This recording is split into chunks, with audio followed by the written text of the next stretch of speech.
Hey, Funko lovers, welcome to another episode of the Funko Friends podcast. I'm your host, Johnny Funko, with my co-host, Steve Akine. Hey there, guys. And our moderator, Simon.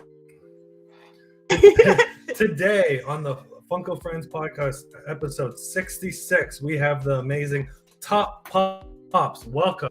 Welcome, Top Pops. How's it going? Thanks for having me, guys. Yeah, thanks for being on the show. Welcome back, everybody in the chat. Yeah, well, this is our comeback. Our first episode coming back from the break. Yep. Hope you guys had a nice Christmas break and an awesome New Year so far to start. Just want to say hi to a few people in the chat. Funko PDX, Christina Payne, Ninja Sniper Music. Yep. Ryan Milky, welcome. Welcome, guys. All right, for our first question is, how did you come up with your YouTube name? What was the process on that?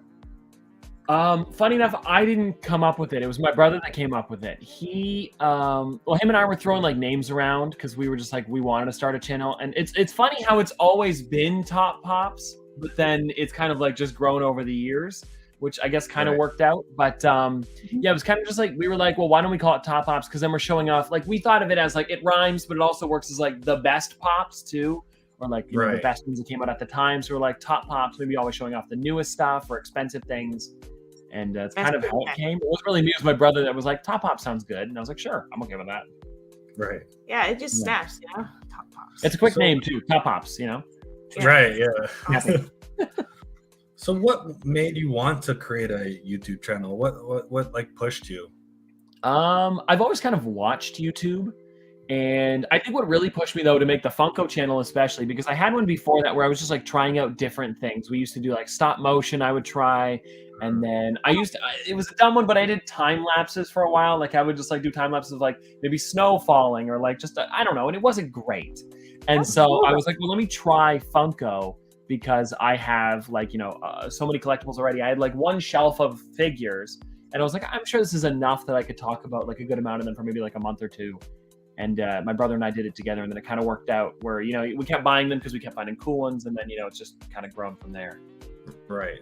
Yeah. Okay. Just on a side note, though, the stop motion is like kind of what they did for Coraline and like Tim Burton's Nightmare Before Christmas. That stuff is hard to do to begin with, I think. It definitely is, and it was way less than anything that Tim Burton. Like I'm small potatoes compared to Tim Burton. Like it was literally just like we had an iPad and we would like quickly take pictures and like, you know, move the figures like slightly. Yeah. It didn't look great, but I figured I would try it out, and it was just like a fun way to learn how to like do something in stop motion, you know? Right. So that's where you started before like Funko Pops and stuff. You kind of were just I used to do it with like my old Star Wars action figures. I think they were called like Hero Force, or there was something where they didn't move, where they were just kind of like in a pose like this, and then we would just kind of like wiggle them across the screen. It wasn't nothing That's too neat. crazy. You still have that up? Probably not those ones. I do have a couple though. I do have a couple Funko stop motions on the channel, which are again not great, probably from like 5 years ago now. But those ones are still up there if you want to watch one. I think I did Ghostbusters and I did Star Wars, I think were the two. Oh, I love that. Okay, I'll definitely check that out. The older, like 5 years ago or so. Yeah. They should come up if you type in Top Pop stop motion, I think. Okay, very cool. YouTube channels that you look up to and like. Oh, okay. It's funny, like I've been watching recently. Well, people that I've always really enjoyed is like Casey Neistat is a big one. I feel like he's the one that pushed me to do videos every day, or at least as often as I do. Oh, yeah. But also, like, I'm thinking of other channels too. Like a lot of them right now that I've been watching are Pokemon channels and Lego channels, because they're kind of somebody that you can look at. And then I think I'm quoting Ludwig here. I don't know if you guys know him. He's a Twitch streamer, but a Yoink and Twist, where like you look at their content and you're like, this is really cool. So like you might take an idea from them and then you twist it to work with what I'm doing. So I've really been using a lot of like Lego and Pokemon channels and just like other niches kind of like similar to Funko. And I've been using them to kind of like yoink and twist for content, and it seems to really work mash well. them together sort of thing? It kinda. It's almost like you would take like, say, as like an example, one that I did a little while ago that was YouTubers tell him, I forget the channel name. I'm sorry about this. I know, anyways, I'm blanking on it, but he did one where he asked YouTubers to tell him what to build out of Lego. And I was like, well, that's a really cool idea to ask YouTubers, but I don't do Lego. So I was like, well, what if we do it where like I ask YouTubers to tell me which Funko Pops to find? So like I get the idea kinda, and then we turn that into a Funko thing. And I really enjoy doing that kind of stuff. Okay. Yes. Yeah. I understand. And Casey Neistat, he's actually a very interesting creator. Yeah, he's a grinder though. He pushes like I don't know anymore, but I remember when he was a little bit more popular back then, and he really like pushed the limits to certain things. And yeah, he's a pretty cool guy, at least from what I see. Yeah. I noticed in a few of your videos that you have a sweater of H3H3. Do you watch them too? Oh yeah. Oh, I do. Yeah. Sometimes, yeah. I also really just enjoy Teddy Fresh in general. But okay. yeah, I do. I used to watch their podcast a lot. My friend Alejandro also watches them too, so I kind of hear it from him, and then he'll let me know if like a new drop's coming out or something like that. Right. But yeah, I've definitely, over the years, definitely watched them. I watched them a lot more. I mean, I enjoyed their podcast too. Don't get me wrong, but I watched them a lot more when they did like actual like sit down content, and I believe that was right around the time when maybe it was after, and it was the podcast. I'm just trying to think when like the SpongeBob drop came out because that was the first time I had got some. And I think it was maybe right around the time they were like kind of like going over to full podcasts instead of like the sit down stuff. Yeah. But I definitely still enjoy them every once in a while. Oh, that's cool. Okay. We have a question. Oh, okay. Yeah. So Two Boys in Their Scary Pop says Matthew Beam's huge Spider-Man was amazing. Top Pops, if you could have him build one pop for you, what character would you pick? Ooh, I like that. I don't know. There's so many to choose from. Also, really great question. I gotta say that was a fun one. Pretty unique. Maybe like something that I really enjoy, like Mr. Narwhal's always a fun one from like Elf, or Atom Bomb from Garbage Pail Kids. I think those just kind of like they work well on the channel too, so I think it'd be like a fun thing because I know people know that I really enjoy those ones. So I don't know, those would probably be great. Okay. Just want to say hi to a few people. We got Mama J in the chat, Chase's Kingdom, Dangerous Jobblers, Mad Hatter, JKL Awesome, Mr. Techbot. Madness 69, Two Boys in Their Scary Pops, Charlie sees all. I think I got everybody. Wait, just making sure. It's a lot of people in here. Mystery Madness Collectibles. Welcome, my friend. Brian and Jing Vlogs. Welcome. Gotham City Collectibles. So Blessed Pops. Headless Ned Stark. It's a lot of people.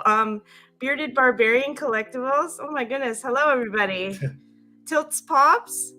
And I think if I missed anybody, I apologize, but hello, welcome to the chat. Oh, DC Pop. And John Kavanagh too. Welcome. Your dad.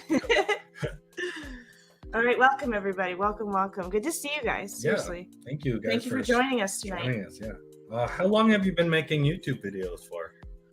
I believe it's since 2015. So whatever that is, was that 8 years now? Yeah, about 8 years. I think maybe I might have been doing a little bit in 2014, but definitely not as much. So I think right around like 2015 sometime.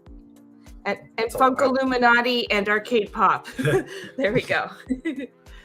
That's a long time.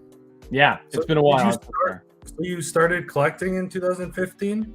No, I started collecting in I think 2014 when I got my first figure. It was actually I know the date actually, July 13th, 2014. So it was my birthday. My brother got me my first figure. Oh, wow. It was the Sheldon Cooper one that I have, and funny enough, I still have the original one too on my shelf over there, which is really cool to keep as this was the first one. But on your birthday, birthday 2014. So is that one of your favorite shows? Yeah, we used to really watch The Big Bang Theory a lot, and it was the newest one at the time. And when Target was still in Canada, we could kind of just go there, and they had a section of about 6 or 7 of them. I remember I got a Chase Batman one there, and then I used to always see the Big Bang Theory ones, and I was kind of well, I don't know, too much about them, but they look cool. And then so Noah, my brother, kind of picked one up for me for my birthday, and then it just kind of snowballed from there. And then it started from there. Yeah. You gotta thank your brother for helping you with the name and getting you started. I know. In the beginning, it was a lot of him. Now he likes to do his own thing, but definitely a lot in the beginning there was him for sure. Yeah. We have a question in the chat. Okay. Question from So Blessed Pops. What was one thing that you're disappointed in with Funko in 2022? Ooh, great question. Ooh, in 2022. I don't know. Oh, actually, I do know. I have one. Okay. I was thinking I wouldn't have one, but I do. They never continued the Peppermint Lane line. I don't know why they didn't do it. They usually do a Christmas Village. They had done one for like 3 years in a row. I was like picking up like, because the first year they did like, the main ones, like they did Santa, they did Mrs. Claus. They had about like 5 or 6 that came out. And then for some reason this year, they just didn't make any more. Like I was thinking like not even like one more figure or one building would be nice. So when I built mine this year, there wasn't anything new to like show off in it, which was kind of sucked. I mean, it's still a really cool set. But definitely, I think they should be continuing more lines that they're kind of like just fizzling out quietly. And that is definitely one of those ones I'm not going to forget about. Okay. Hopefully they hear you. They're like, okay, we'll I make hope sure so. to make a note. Make sure for the next year we do this. Yeah. Just going to say hi to Baby Ice and Umpty. How you doing? Oh. Anyway, yeah. Okay. 2023. So we have another question in the chat. Mm-hmm. From Madness69, how tall is Top Pops? 6'3". 6'3". Whoa. Yeah, just about 6'3". I wasn't expecting that answer. Yeah, I didn't think you I were look that short tall. next to the figures here. I can make myself look Yeah, tiny. the figure. The farther you go back, the shorter you get. Yeah. I know. I look tiny when I'm way back here, all the way in the corner. I don't think I've ever done a video from this far back. It's kind of funny. No.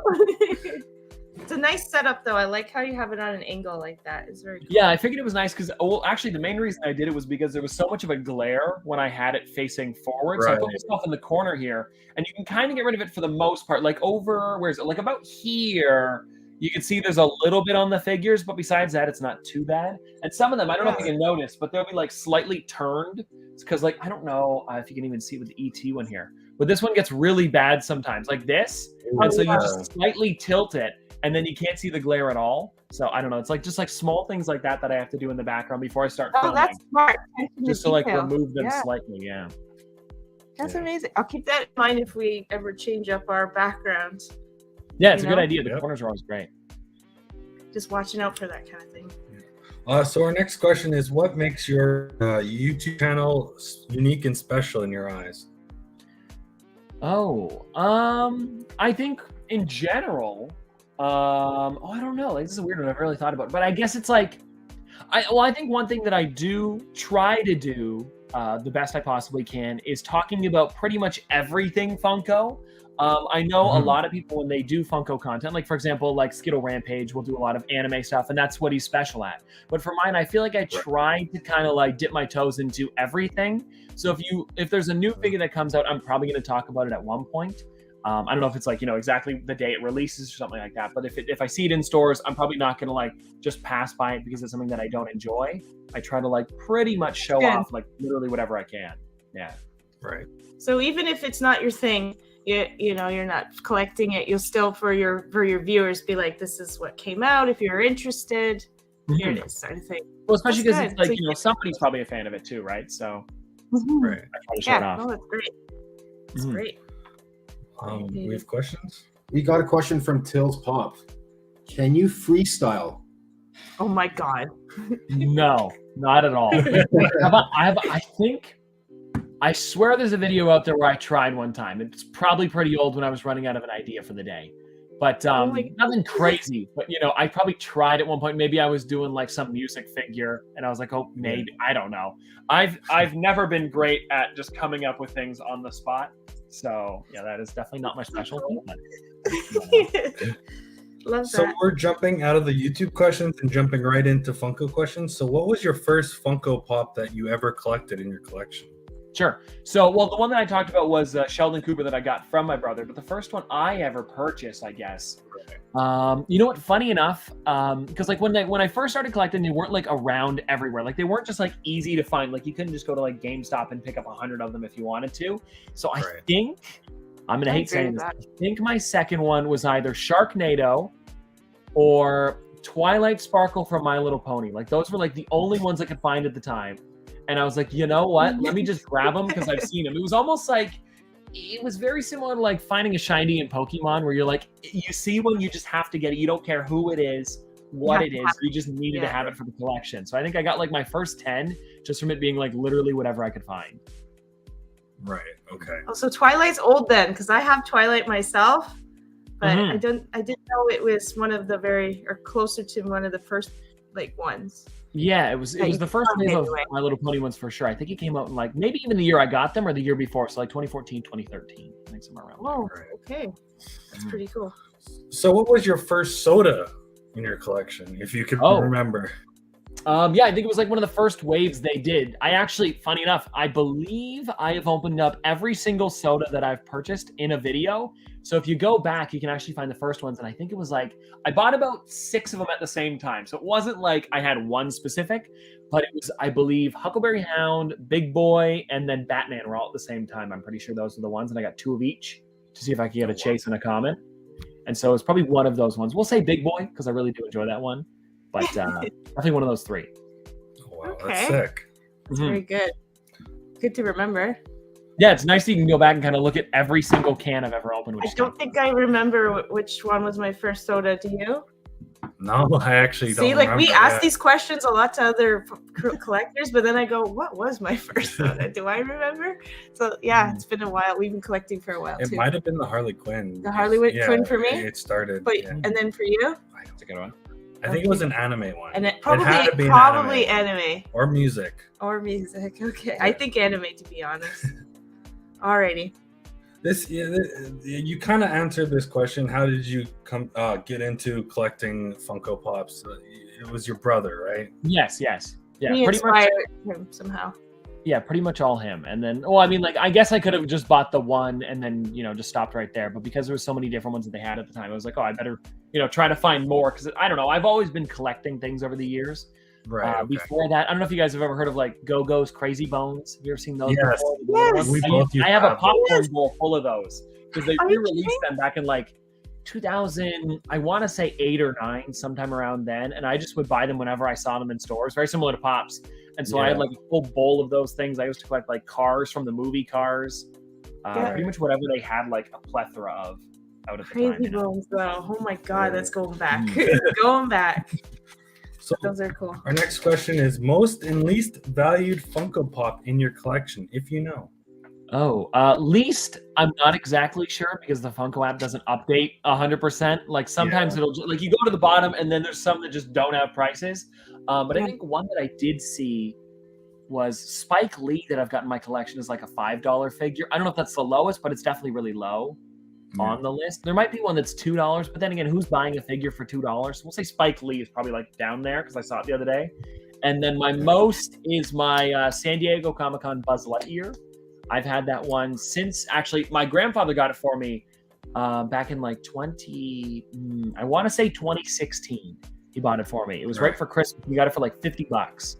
And it's now worth, I believe last time I checked on the Funko app, like 4.1K, like 4,100, which was pretty crazy.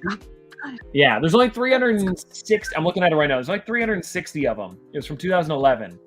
And he got it off a damaged box and paint floss sale on Gemini Collectibles. But the box is honestly in great condition. Like I was mostly just like, he was like, did you want this one? I'm like, sure. I don't even care how it comes in. It's just like a really cool figure to have. And it turned out to be a pretty decent paint job. Like there's a little bit around like the eyebrow, but who cares? And then the box is pretty good too. So like you can't complain. That's still really cool. Your grandpa got so that is that for you? Is that Funko Pop the most meaningful Funko Pop that you have in your collection? I would think so. Yeah, definitely. Like I don't know of another one like I don't know. There's not really another one that I can think of like that. Like I mean, because for the most part buy my own figures when it comes to stuff, but because he gifted that one to me, I definitely consider that one the most special. Yeah. Yeah. Okay. Awesome. So Funko you'd like to see made that haven't been made yet? I think wasn't that one of the questions? No. No, it's different. One? Okay. I don't know. Oh, I do know. Alf would be a great one. Alf is perfect. I love an Alf one. Oh my gosh. That's surprising they don't have that here. I mean, it's funny too because recently there's been a lot of companies that have been making Alf products, and I don't know if you saw, Alf is going to be on the new season of Impractical Jokers, so he is coming back in a little bit. I think it'd be really cool to have an Alf figure. I don't know why they haven't yet. I'm hoping, fingers crossed, Toy Fair this year at the end of the month. I know they're going to be announcing a bunch. I'm hoping that it happens then. I think that'd be perfect. But yeah, I'm definitely fingers crossed on an Alf this year. Oh my goodness, Alf's old though. It's like from the 80s, late 80s, I think, early 90s. Like, how do you remember that? Because aren't you like in your 20s or so? I am. I'm 21, so I So that's what I'm started. saying. Well, How did you know the about reason Alf? I got into Alf though was because I don't know. I know what it was. It was on The Big Bang Theory. He was on The Big Bang Theory. That's what it was. And so he Oh. popped up on there, and then after that, because it was the episode where Howard was going through like a box of old stuff, and he got an Alf plush out. Then he starts like screaming at it because it was something that I think his dad gave him before he left or something like that. And she was like, "Why would you leave me yelling at the Alf?" Yeah. So it's probably that where I saw him for the first time, and then he also showed up in like Young Sheldon a little while ago, as well as a couple other things. And then I saw they had the plush or puppet over at Toys R Us here in Canada. So I was like, okay, I'm gonna pick that one up just for fun. And then he's been on our channel a bunch. Like we've actually had him like pop up and stuff like that. So then recently, because of that, people seem to really enjoy him too. And we've been like campaigning for him to get his own figure, and I've been buying like whatever Alf product I can find now, just to like show him off on the channel a bunch. Have you seen the show? Like, have you looked it up somehow and like watched it back in the day? You haven't actually seen it?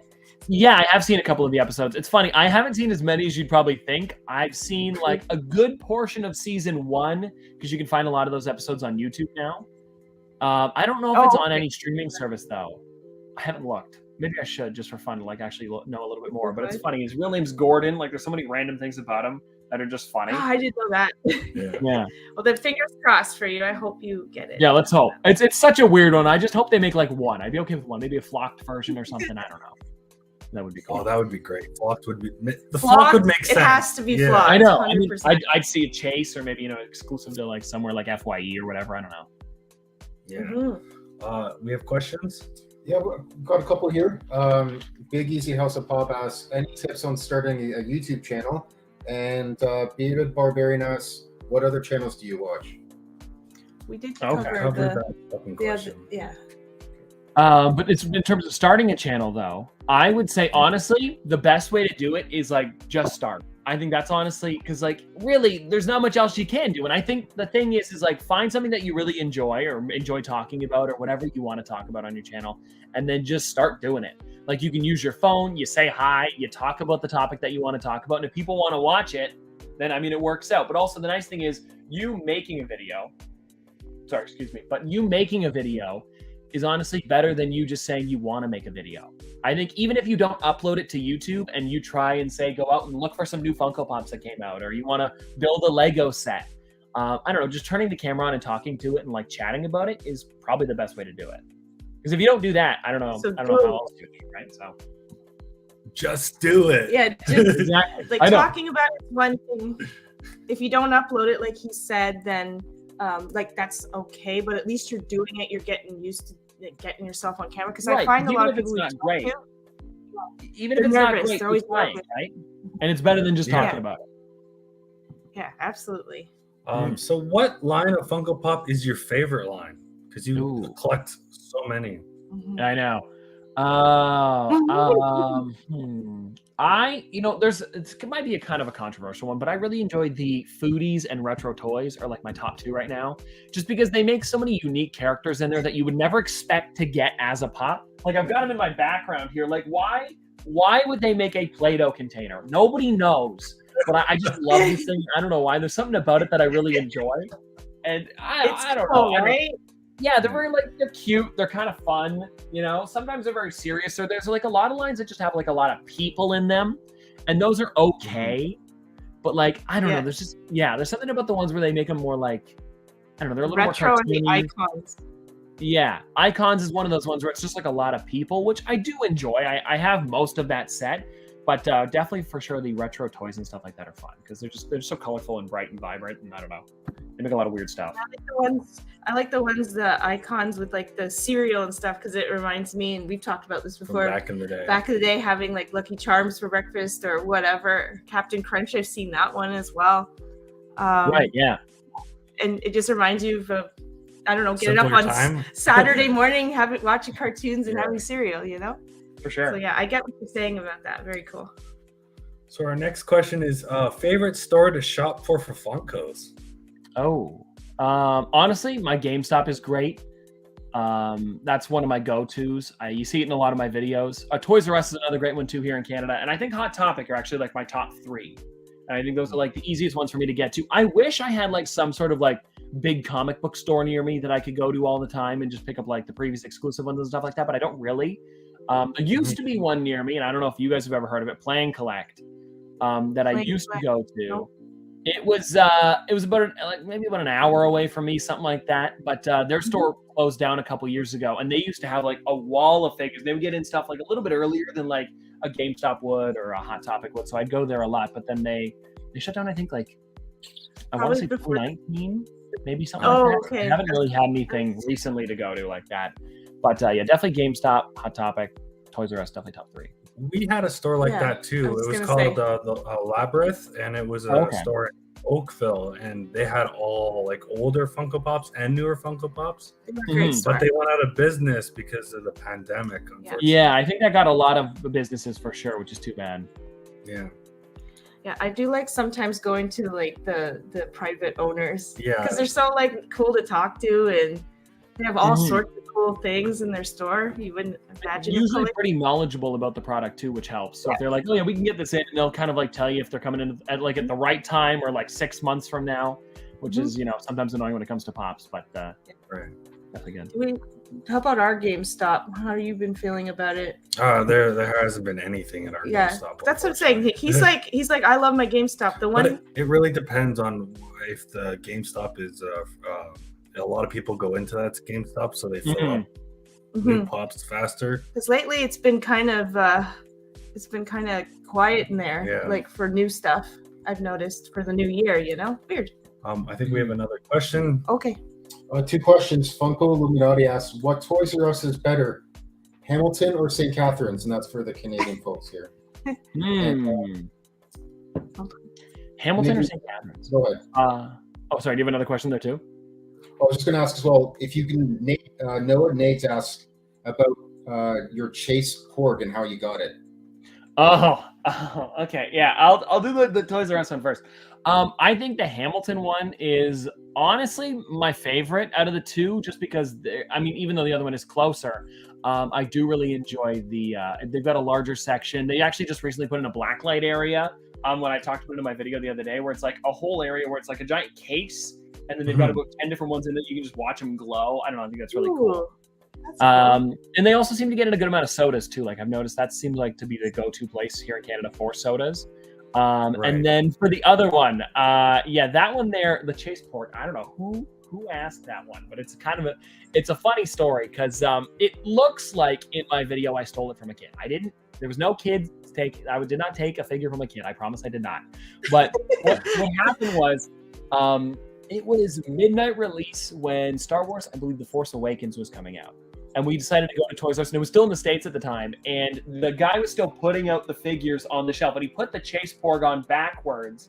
And so when I went to go pick it up, it looked like there was another hand coming in, and I went for it at the same time. And it wasn't that big of a deal, but everybody's blown it out of proportion. Very similar to me hitting a lady with my car. I don't know if you guys have seen that one either. But no. You heard. Okay. I didn't actually hit a lady. Well, I don't know why I brought it up. I was trying to get rid of that one, and then, anyways. But yeah, the Porg one is very similar to that. Yeah, but by the way, for anybody watching who doesn't know, I didn't hit a lady with my car. That one was a joke that somebody had made up for a video. But it just, anyways, yeah, the Porg one didn't steal one from a kid, and for the lady one, I did not hit her with my car for a 10-inch Chucky. They were both misunderstandings, and they're not real. That's funny. But, they do come up every once in a while from time to time. Okay, our next question is, in your opinion, what is the most creative chase in your collection? Oh, creative chase? Honestly, it's got to be a soda, because they do so many of them. They're a little bit more creative with them too, especially because like recently it's been like, for the Pops, I do enjoy them, but sometimes it'll be a glow in the dark chase, and it's like not that different. But I think for me, I really enjoyed the Superman soda. And then the chase is him Bizarro. I think that was like a perfect way to do it. I wish they did that more often. I think they also did it with the Flash and then Reverse Flash, which was really cool. Like I like it when they give you a new character as the chase. And I wish they did that too with the She-Hulk soda, where they did like the Jennifer Walters one and then She-Hulk. I think that would have been amazing. But they did not. They just did the metallic version, which is still cool. Don't get me wrong. But it would have been cool if there was like a little bit more going on. Oh, I definitely get what you're saying there. I just want to say goodbye to Sharon. She can't stay. Oh, we didn't even say hi yet. Hi, Sharon, and goodbye, Sharon. Thank you for coming in and joining us. Yes. Appreciate it. We've noticed that with Funkos, though, too, that they use the same mold. Yeah. For similar Funkos. Like we were talking about, was it Joan Jett? And then... oh, yeah, Joan Jett, and Machine Gun Kelly, and somebody else. Oh, the Van Halen pop. And they're all jumping in the air, all but the it's the same kind of mold. Oh, is it? Mold. Oh, I knew they were similar jumping, but I didn't know they were the exact same. Okay, that's interesting. They are very similar. We looked at them close to close. I think they're almost accurate. I can't say they are because I wasn't there when they made it, but it seems like they're quite like accurately the same. So it's like, I like when they do different things, you know. For sure. I was trying to look around to see if I had any here as like a good example. I'm going to be honest, I don't think I do though. I don't know why. Like one that's kind of similar, which was annoying, was like Facebook Jim and Jim from The Office. Yeah. Like very similar, but I do like though that it was a reference to the show at least. Like that was really cool. Instead of just putting him in like a different colored suit, it's like 2 different Halloween costumes, which are neat. But there's definitely better Halloween costumes that they could have done for the chase. Like I don't know. Yeah, it's kind of the same thing with Pokemon Go. Not that this has anything to do with it, but when you get like a regular colored Pokemon, and then there's like a shiny that's like different. A little bit lighter like blue, Gengar. Or Gengar. Gengar, his shiny was good back in the day, and then they changed it to a little bit lighter, just a little bit darker or lighter purple, and it's so bad. Yeah, I hate. I know Charmander's pretty bad too. He's like instead of the orange color, he's like a slightly different color, like greeny, like yellowish, and it's like it's not barely. Right? It's not perfect. Yeah. Make him black. Make him, I don't know, yellow. Something. Oh my gosh. If they did that all the way through the 3 of them, that would have been amazing. They do the black and the red for all 3 evolutions. I mean, the Charizard's still cool. Don't get me wrong, but I mean, to have it for all of them would be amazing. Yeah. Just change it up. So I just thought of that now. So, okay. If one Funko Pop were to come to life and hang out with you, which Funko Pop would that be? I honestly want to say probably because I feel like if it were just to come to life, it would have to be the same size that it is. So I think something really small would be funny, or something like really, really big. So maybe like the world's smallest bobblehead Ant-Man. Yeah. Okay. Really keep him in your pocket or something like that. If I had a shirt pocket, I don't know why I went for a shirt pocket. But something like that would be really funny, like in Adventure Time. Sorry, when they shrink Jake down really tiny. And he can like sit in your pocket and stuff like that. I don't know. I think that'd be kind of fun. This is giving me Indian in the Cupboard vibes. Do you remember that movie? Yeah. He puts him in the magic. I think I have seen that. I think it was on like TV one day, and I just left it on. But I know what you're talking. It's funny, yeah. And they're really tiny characters, but he puts them in the box or whatever. And then turns the key, and then they come to life, and like he can actually carry them in his backpack and stuff. I just thought of that when you mentioned. Yeah. So which Funko did you choose? Probably Ant-Man. But the world's smallest one. They made a world's smallest bobblehead one, and I think he's like about like literally this big, and I think it'd be fun to have him coming around. Cool. Very cool answer. We have a question. Oh, we do. Okay, sorry. So we have a question for Madness69. What's the value of your pop collection? And any tips on thumbnails? Thumbnails. Let me do the thumbnail one first, because I dig into thumbnails. Like, I'm not kidding, every day, where I'm sitting there for like 2 hours working on these things. Oh my gosh. Yeah, I really enjoy thumbnails. It's one of those things because I find it to almost be like, and saying an art is kind of crazy, but there is definitely like certain things that I enjoy doing when making videos, and thumbnails is one of them. Like, especially if I've got a good thumbnail, I really want to do the video like as quick as possible so I can just put it out with this amazing thing. But yeah, tips on thumbnails. I would definitely say keep it simple for the background. It really just focus on the one, like, for example, like if I'm doing like a soda one, you don't want to have like too many things going on in the background with pops and stuff like that. So you really want like, just make the sodas as literally as big as possible in the thumbnail. I don't know, try to have things stand out. I usually, like recently I've been doing it where instead of even putting my background, I'll just put like a sky and trees and just like something simple that you don't really look at, but it's nice and vibrant and it's easy to like kind of like, it's easy on the eye. Yeah. That's always been fun. It sounds like you, like how you do your thumbnails. Simple, to the point, but clear, but aesthetically pleasing at the same time. Right. Yeah. Okay. Good tip. Yeah. So I have a follow-up question to that. Do you do your editing, video editing, or is that your brother? He for a while there did a bit. Because he is back in school now, I've been doing a lot more of it. I think I'm kind of back to doing it 100% now.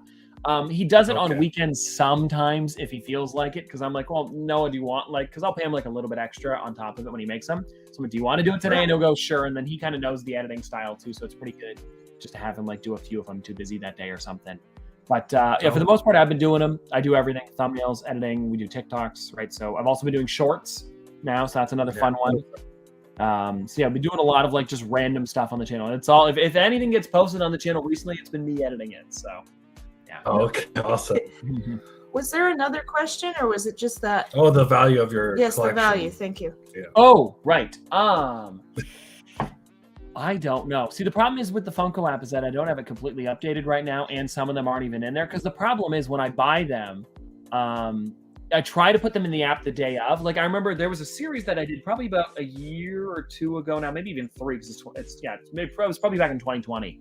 But it was a thing where I like took all of my figures off the Funko app and then redid the entire thing. And my dad and I went through and just like scanned every single figure possible that I had. And it took like, I think it was like 7 parts long. And people seem to really enjoy it. So maybe we'll do another one of those soon. But the problem was after I had finished that, they weren't updating the app anymore, like as quickly as the figures were coming out. So I'd be like, okay, I'll do it later. And then I'd forget about them. And then I'm like way behind. So I think on the app, I'm somewhere at like, it's 80 something thousand, I think. Somewhere around there. I haven't checked it in a while, but it's around like 80,000. And there's definitely been a couple. There's definitely been a couple thousand figures since then. But then also like some come, some leave. So I'm not exactly sure what it is, but it's a good amount. Yeah. Okay. There you go. In your opinion, what is the hardest line to collect? Ooh. Well, actually, the hardest line for me was probably the ad icons, just because of how expensive some of those are. Like when I first started, I was like, okay, I'll just get the few that I find in the stores, and they were making so many of them, so I would just keep up with the new stuff. But then, and I still am keeping up with the new ones, but the problem is then going back to try and get a lot of the older ones. There's some that are like, Freddie Funko as Frankenberry, and it's like, $8,000, $9,000. I'm like, there's no way I'm going to be getting this one. So there's a few of those ones where it's like, it's eventually, probably never, but probably that one. Okay. Okay. What toy from your generation made a big impact on your life?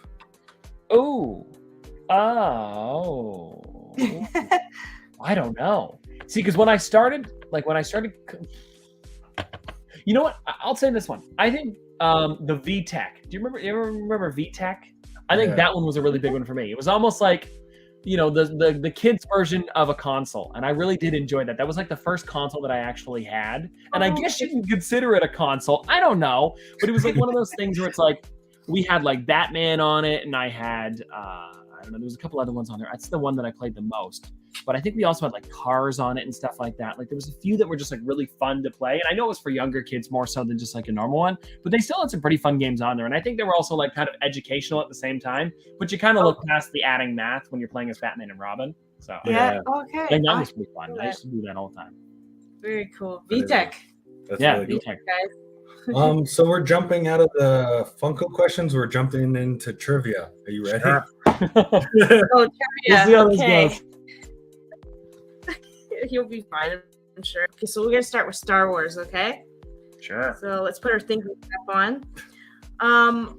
What is Baby Yoda's real name? Oh, good one. Grogu. Got that one. Grogu. Correct. Yes. Okay. Where did Obi-Wan take Luke after his birth? Would it be Tatooine? Yes. Okay, good. You're doing good. I figured he's going to do just fine in the Star Wars. We'll see about the other one. Yeah. Who is Palpatine's granddaughter? Is it Rey? It's Rey. Okay, good. Correct. Who was Anakin Skywalker's Padawan? Oh, Anakin's. I don't know. I'm going to be honest. I'm not sure. Oh, I wish you did know, because these names are so hard sometimes. Okay, you sure you don't know? Is it Anakin's Padawan? Yeah, it says Anakin Skywalker's Padawan. Yes. I don't know if I do. I don't know why I'm blanking on this one. Go ahead. Okay, I'm sorry to all the Star Wars fans. I'm gonna butcher this. I'll see. Okay, so Ahsoka Tano. Oh, Ahsoka. Oh shoot, I was even thinking of the animated. Dang. Yeah. You're right. No, yeah. Oh, I should have known that. I don't know why I blanked on that. Huh. It's okay. What is Mando's real name from The Mandalorian? His real name? Yeah. Mando's real name from The Mandalorian. You know what? Oh, I started off strong. I'm not doing so hot right now. I don't know. Oh, no. Oh, good. At least I don't know. You might. Nope. I'm going to have to pass on this one. I don't know. Okay. Again, another apology. Okay, so Din Djarin. Oh, okay. I don't know if I knew that. Actually, that might be one that I did not know. Okay, does that sound right, though? It does, maybe. You know what's funny? I actually am not up to date on The Mandalorian. I've watched every movie, but the Mandalorian and the Book of Boba Fett are two that I'm still behind on. So I'm sure it's in there somewhere. Okay. We both were like, what? Okay. Who had the highest midi-chlorian count in Star Wars? Ooh. Did I? Huh. Okay. Some of these words. What was that? Yeah, I'm trying to think. The highest midi-chlorian. I feel like I'm going to throw some. Is it? Give it a shot. Jeez. I'm gonna come up with some. I'm gonna give somebody random here and just see what happens. Okay. I'm gonna say Obi-Wan. I don't know. I have no clue. No. It's Atkins Skywalker. Oh. Okay. Okay. What year did the first Star Wars movie come out? 1977, I believe. Correct. Okay, good. There we go. We're redeeming myself a little bit. That was good. Getting back. Yeah, getting his groove back. Okay, cool. Where is Jabba the Hutt's palace located? Oh, is that also Tatooine? I think it is, isn't it? Yes. Okay, beautiful. Nice. Okay, what's the name of Boba Fett's ship? Oh, Slave One. They actually removed that off the Lego boxes recently. Yeah. A fun fact for you. Why did they do that? Slave, I guess they didn't want the word on, I guess a kid's toy. They're calling it like Boba Fett's ship from now on. But yeah, the Slave One is what it's, Mm-hmm. It's sensitive to people. Okay, I get it. Yeah. Okay. I don't, but still. It's kind of silly, but I get it. No, it makes sense. I do understand why, but No, for sure. What character did Carrie Fisher's daughter Billie Lourd play in Star Wars? Oh, I was hoping you would just end it at Carrie Fisher play, and then.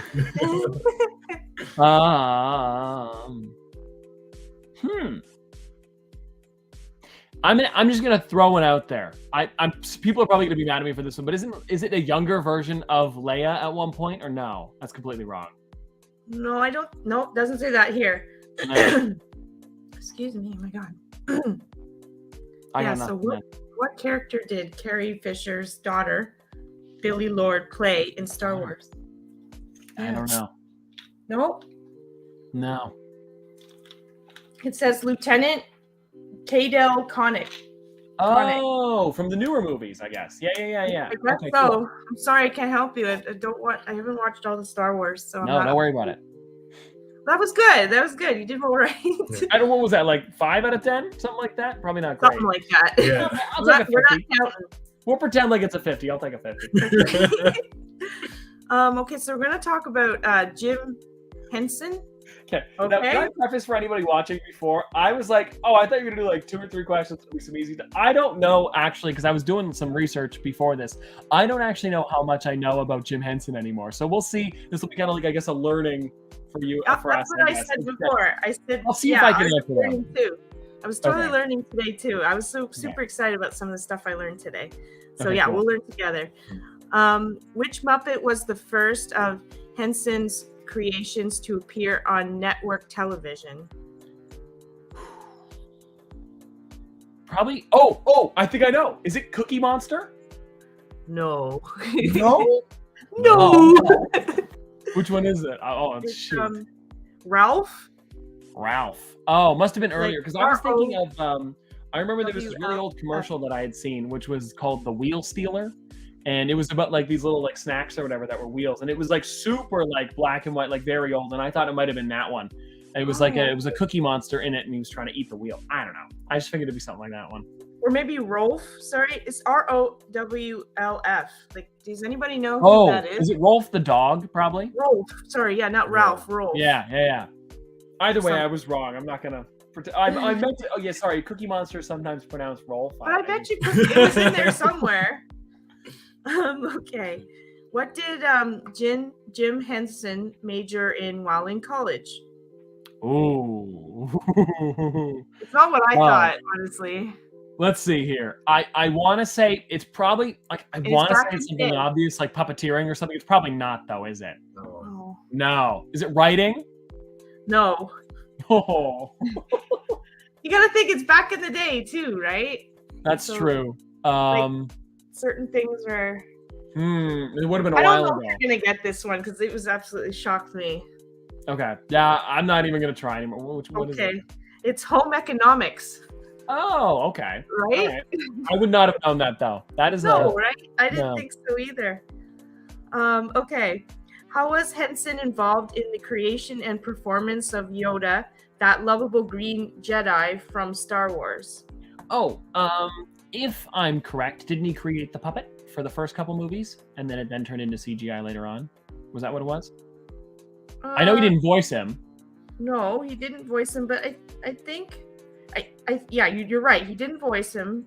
But okay, so it's a long answer. He said he consulted on Yoda, but suggested that Frank Oz do the voice and puppeteering. So I'd say kind of. I guess kinda. I mean, it is technically a Muppet. Yoda is a Muppet, I guess. Yeah.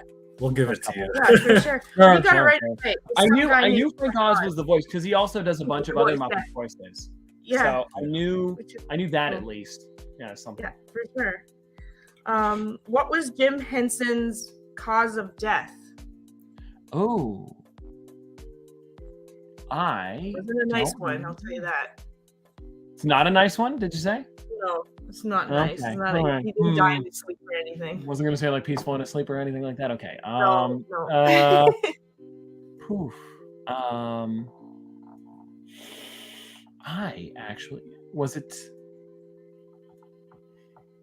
want to say maybe a car accident or something. I have no clue. No, wasn't that. Actually, it was organ failure due to bacterial infection. Oh. So he didn't take care of some sort of, he had a cut somewhere, it got infected, and, organ failure. Dang. Back in the day, right? I guess, maybe? Yeah. So it's a way to go, honestly. Anyway, why didn't the Muppet sketches ultimately work out on Saturday Night Live? Oh, I'm throwing darts here, but I'm gonna say this one could possibly be like the fact that a lot of it is improvised, and so it's hard for the Muppets to, or like reading scripts. I'm trying to think like something to do with improv, and how like people just throw out random things. Kinda, maybe. I'm gonna give it to him because it says the writers didn't know how to write for the puppets. Okay. So, if it's improv or not, they just for some reason didn't know how to write for puppets. I don't know why. Yeah, that's interesting. Maybe they couldn't get into. You was going to do it as their character. I don't know. Yeah, that's what I mean. Like maybe they couldn't get into the mindset of the puppet. Yeah, you really got to be Elmo. You can't just. Yeah, you got to feel it. Yeah. If you're a Cookie Monster, you got to eat a bunch of cookies that day. Yeah. Okay. Which Henson project garnered him his first Academy Award nomination? Ooh, is it Labyrinth? No. Nope. Okay, hold on. Academy Award. Maybe just the Muppets? Is it just the Muppets? Which project? Yeah, no, it's not the Muppets either. Really? Oh, I feel like I'm just gonna start naming off random things now. I've never heard of this myself. But... Is it Fraggle Rock? No. I'm just naming them at this point. I have no clue. Somebody said that in the chat too. No, it's not. These are not easy. Like I said, I learned a lot today. I'm just gonna say it was the 1966 short film Timepiece. Oh, would not have got that. Right? Interesting fact, though. I do like it. It's a good fun fact, but I couldn't have told you that one. So I have to figure out what Timepiece is. Like, it is a short film. Yeah, apparently, he did really well on that. I wonder if is it with puppets? I'm not sure. Definitely have to check that out. You gotta check it out. That'd be an interesting one to look up.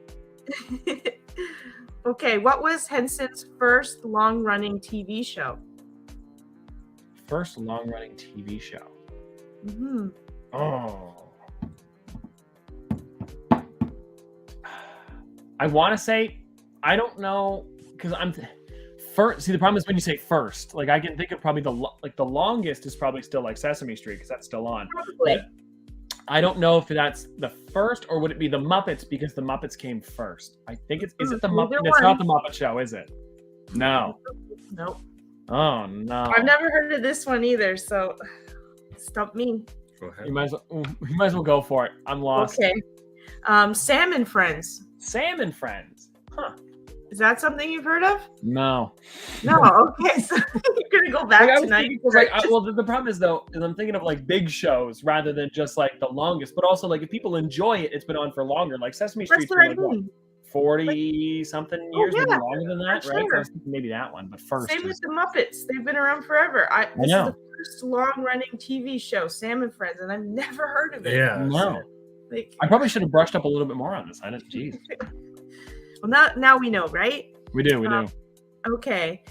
Which two main Sesame Street characters did Henderson perform?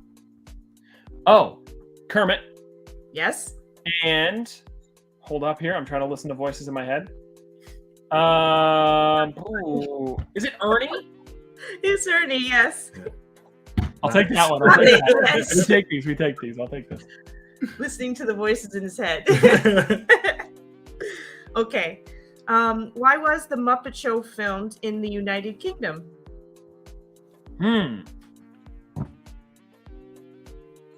Why was it filmed? Like, there's a reason for it too.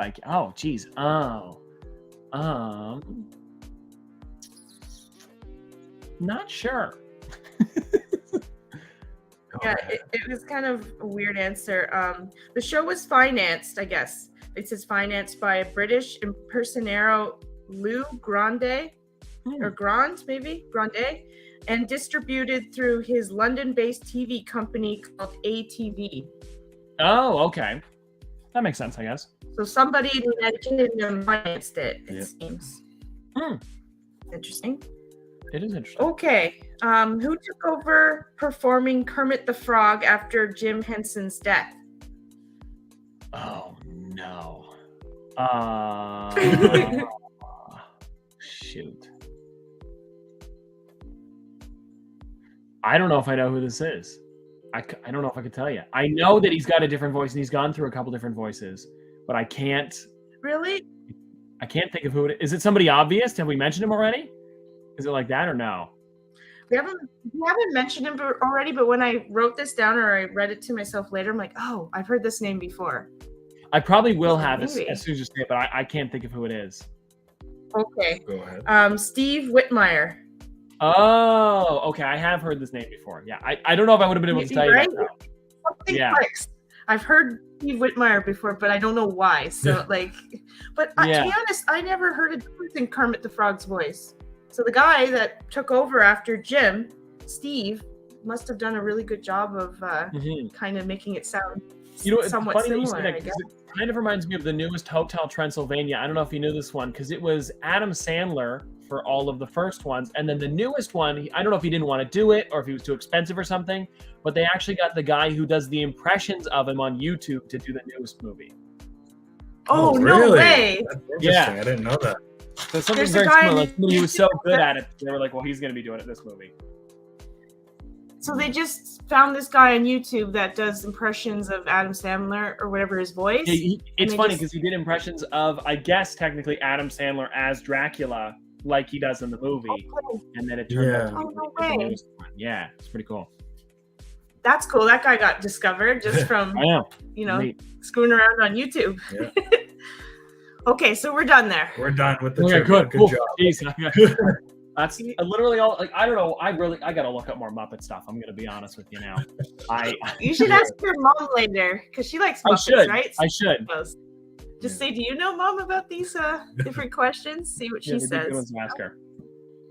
Okay, so now we're gonna go into randos, just some fun stuff. Sure. Okay, what toys from your parents' and grandparents' era did you wish you could have grown up with? Ooh. Oh, that's a good one. I've always really enjoyed like a lot of like 80s toys, I guess. Like I think it would have been really cool, and this is kind of a random one because I've been getting into them a little bit recently. Where like maybe if I could have grown up when Rubik's Cubes were new, I think that would have been really cool. Because like now they're kind of like just like it's a Rubik's Cube, it's a Rubik's Cube. But if that was like the coolest thing at the time, where like they just came out and people were like super excited about them and stuff like that, I don't know why. I feel like it'd be fun to just like have a bunch of people with Rubik's Cubes around. I don't know. It's kind of random, but there's just something about it. Like, because I'd probably know how to do it, I think is what I'm thinking. Like if everybody was really into Rubik's Cubes, I'd probably like have to figure one out to be like, I don't know, cool, at the time. So like that'd be kind of neat. Yeah. Rubik's, have you ever been able to fully complete one? No. I've never been able to fully. I've given up many times. I'm like, I can't do it. Somebody in the chat said Pogs. I grew up on Pogs, that. So. Absolutely. Yeah, that'd be another good one. Yeah. I love playing, with the metal. Sometimes the metal ones or the plastic ones, and you hit, and then you try and get the Pogs. Yeah. Oh, I had so many Pogs back then. My mom threw out all my old toys, like, because she, wasn't thinking maybe they could be valuable later on in life. But but Pogs are a big thing. Oh, we got a question. We have a question in the chat. Yeah, for sure. From Two Boys in Their Scary Pops. Top Pops, if you could design a comic book short series with any 5 characters from any brand, such as Pokemon, DC, Alf, etc., Alf, who would you pick? Alf. Now that you said it, Alf would definitely be one of them. I think, okay, this would be a really fun lineup here. Okay, let's go Alf for sure. Okay. I'm gonna go Pikachu. I think that'd be a really fun one. Or do I get more? No, we'll keep it simple. I was gonna go more specific with the Pokemon. I think Pikachu works. Let's go like maybe a superhero would be fun. I think Spider-Man would be kind of neat in there. Throw him in the mix, and then we could go somebody with a lightsaber. Let me think. Let me go Mace Windu just for fun. And then I'm looking around my room now, seeing who else I got. Nemo from Adventure Time. I'll go those 5. I don't know why. I think it'd be a really fun group of people. I don't know. Yeah. Hopefully they get along. Yeah, there's definitely a lot going on there. Yeah, for sure. Okay. All right, back into the okay. Do you play Pokemon Go? Yes, a little bit. Okay. I do. I have like phases. Sorry. Where like I'll go from like, because I don't know what it is, but like every once in a while I'll catch my brother or my friend Nate playing it and I'll be like, oh, I better get back on that. And so for like 2 or 3 weeks I'll be like really into it for a while, and I'll be running out of my house to go catch a Pokemon or go over to the Pokestop around the corner or something like that. But not at the moment. I'm not playing too much, but I do check it every once in a while, and I'll spin the close stops and stuff. That's me. So what team are you, and what level are you? Okay. Instinct, and then like maybe level like 20 something. I want to say like 27, maybe. Right. It's kind of low. I feel like people in place at the beginning. Was I in the 30s? You're in the 30s, yeah. Okay, so he's somewhat still like new to it, or he plays it not so much. I don't think And your team Instinct, so you're yellow. Wow, that's finally here at. Well, it's funny because around me, I was like the only one that was like we didn't see any yellow gyms when it first started. So we were like, all right, let's try to do like all of my friends did instinct, and then we were like, we could just take over whatever gym we want. Because if it was like, they were kind of like if it was red or blue, which I'm honestly forgetting the names right now. But like if you were red or blue, you'd only be able to take over about half of them. But we were like the only ones that were instinct. So I was like, I'll do that, and we can like clear a bunch of the gyms right away. Okay. Yeah. So there's a bunch of people that are instinct because that's like the least popular one that gets made fun of a bit. Yeah. But I like instinct. I think they're cool too. Like I actually like all of them. Valor and Mystique. I'm Mystique. He's Valor. Right. But yeah. And so okay. So what do you like about the game? I don't know. There's just something fun about like actually moving around while doing Pokemon. I think that's fun. It's like you're actually out collecting them too, And I've always been like, as you guys can probably tell, I've always been enjoying collecting things. So getting like all of the Pokemon that I can find is always cool. Trying to like complete the Pokédex, Right. I get that. And all the friends that we met, we'd all like, we started meeting people, and then every like, what was it, a Saturday afternoon, we'd all like hang out at the park and be like, hey, I remember seeing you last week. It's community day. What's up? Like, that's funny. We definitely had a lot of, and then when the pandemic hit, it kind of fizzled out and it wasn't as popular. And then after, now that the pandemic's kind of calmed down, it didn't ever kind of come back. Like, I feel like it's one of those things where they need like a big update or something instead of just like the new Pokemon coming. Like something crazy needs to happen for like everybody to jump back on it again. And I feel like it could happen. I just don't know what that is. Yeah, absolutely. All right, that's cool. If you could choose any Pokemon to come to life, what one would you want to hang out with? This one's kind of like the other question. Similar. Honestly, he's looking at the Funko Pops. I am right now because I just like it's better to like look instead of just picking like from the two I've got in my head. Yeah, okay. I think Dragonite would be kind of fun, just like a fun dragon, especially because I'm thinking of the special delivery Pikachu card, I believe it is, or no, not the Pikachu one. There's a delivery. Is there a delivery Dragonite or something where there's a Dragonite one and he's got like a Pokemon on his back? I don't know. It just seems kind of fun to be able to like fly around. With that would be cool. Can fly, So I think that'd be a cool one. I was gonna say Charizard, but he can't fly, so not technically a dragon.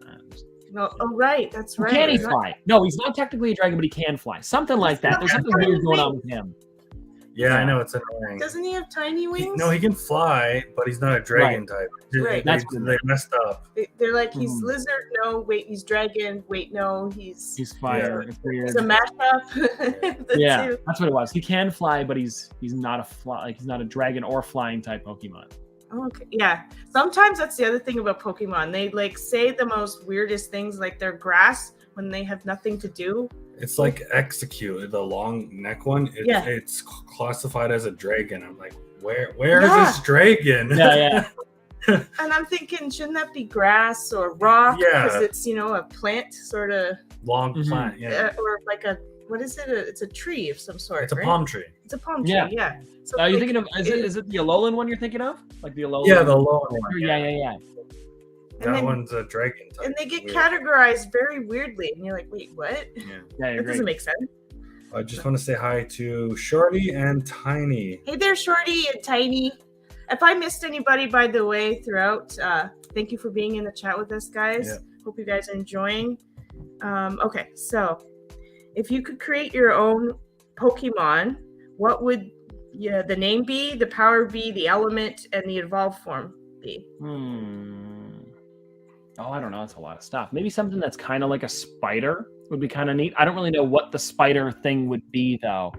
Like, maybe some sort of weird spider that's like, because they've got Spinarak is the one that I was thinking of right away. But then maybe something that isn't, because I think he's grass type. So maybe something that's like completely opposite of that. So like a dark type spider or something like that, where it's just like completely opposite. I don't know what his name would be. Maybe something similar to like a Halloweenish type name. And now that I'm thinking about this, isn't there a dark spider? Or maybe I'm just like completely wrong about that. I don't know.